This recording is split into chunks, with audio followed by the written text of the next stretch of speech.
but I could see where they were kind of going with that Taylor Hall signing originally, But you but they know, had too many wingers. were they maybe chasing skill a little more than leadership? Because like I look at the roster and who are the real leaders on the team? Like I know Eichel's the captain, but is he really leadership quality? I mean, every season he comes out and complains how he's tired of losing, and he calls out his whole team, but nothing actually changes. Like what's going on in the locker room there? What's the I, feel I in there?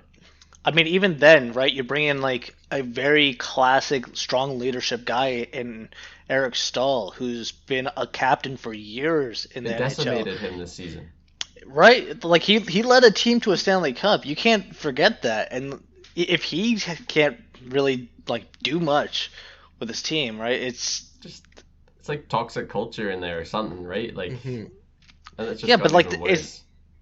When it comes to leadership, is it's a fine line of you want to have leaders and you want to have veterans on your team, but they have to be able to play. Like, Cal Pozo is an immense leadership voice in the dressing room. He's respected. He wears the A every year, but like Buddy can't play anymore. He doesn't have it.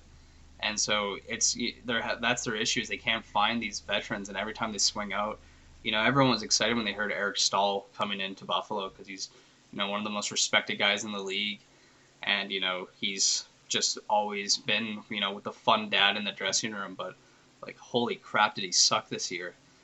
I think he was one of the couple few guys who just night out did not try. Do you think that Eichel was the right choice for the captain?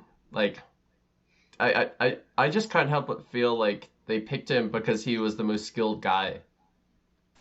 It really comes down to different teams value different things in captains. I think Eichel was a great pick in that he has that compete level. All he cares about is winning. And some people might not like their captain coming out and saying that. I think it's great. I'd rather have a captain come out and be pissed off and not satisfied with where a team is than be complacent. I think he was definitely too young when he got picked to be captain, but that's just kind of me being a bit old school. I prefer my captains to be on the older side and more leadership quality. But you gotta surround them with some guys to help show them the ropes, right? You can't just I mean, let them drown. And Kyle Okposo is not the solution to that issue. yeah. I mean, just in talking about leadership with like superstars, right? Like Mary Lemieux came back to help Sidney Crosby learn the ropes of leadership, and that really paid dividends. Eichel really didn't have that, and I mean, you mentioned like yeah, it's good to have a guy who voices his displeasure, but it almost seems like there's a lack of intensity there. Like just watching and listening, it doesn't sound like he's intense and wants to do everything he can to get his team Like, fired does he back have the up in the respect, back. to say that sort of stuff? Like, are people actually It responding to it? Yeah, I agree. I think it's great he's saying it, but like, are people responding? Because this season makes it seem like they're not. I mean, to me Chris it doesn't seem like Lineman's been saying it for years. He's been saying the exact same thing for years. That he, we saw it with Ryan O'Reilly too when he played in Buffalo. He lost his love for hockey. Then he went and won a Stanley Cup with St. Louis. It's Robin almost getting Lehner to the too. Robin Lehner. It's almost getting to the point now where you're asking these questions to yourself, going, "Yeah, we have these really good players, but do we need a locker room reset? Do we have to trade out pretty much everything and fire sale the team because it's not working?" Uh, People don't want to be here, and maybe that's the problem. Maybe it's created this toxic locker room where no one believes in themselves, and you see it all the time with teams where it's not going their way, the puck hits the post, they miss, they get down on themselves, and when you go on an 18 game losing streak, that's only more fuel to the fire. If it was a Mm. good team like the Pittsburgh Penguins or Washington or teams that have been successful in the past that had this huge losing streak, it would still be devastating for them. But I think the patience in Buffalo is running out, especially for players who have played their entire career in Buffalo, who have never made the playoffs. I Yeah. mean, Sam Reinhart's 25, Ristolainen's 26. They must be tired of losing. They've never even been a competitive team. What do the fans say after 10 years of pain and rebuild when, after 10 years you come out and say, yeah, sorry, we're blowing up the team and we're starting all over again? Yeah, like how can you justify that as management and as ownership to be like, yeah, we're blowing up? Like as a fan base, do you trust them to fix what they have with what they have, or do you be like, yeah, okay, I trust them to blow up the team? Honestly, you can't really trust them with both either.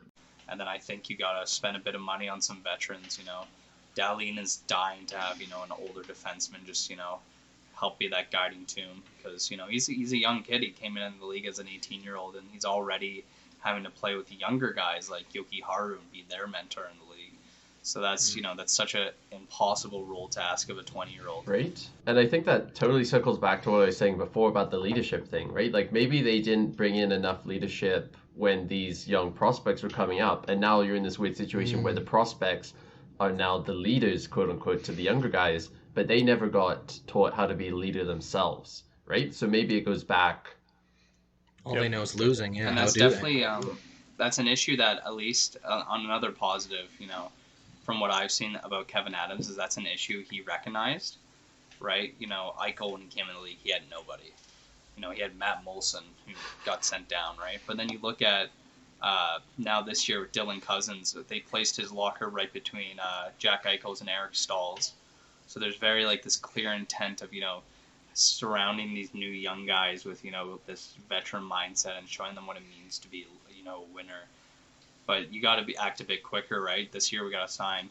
And as much as everyone hates the guy, even Drew Doughty came out, I think it was 2 years ago, when they asked him, they're like, this rookie kid, Dahlin's lighting the league up. And he's like, yep, this kid's going to be one of the greatest defensemen, but he needs an older presence beside him. And he was like, when I was a rookie, I had an older defenseman with me, and he showed me the ropes, and I'll never, forget the lessons I got. And if you get that for Dahlin, he'll be better than anyone will expect. And they just haven't found that for him.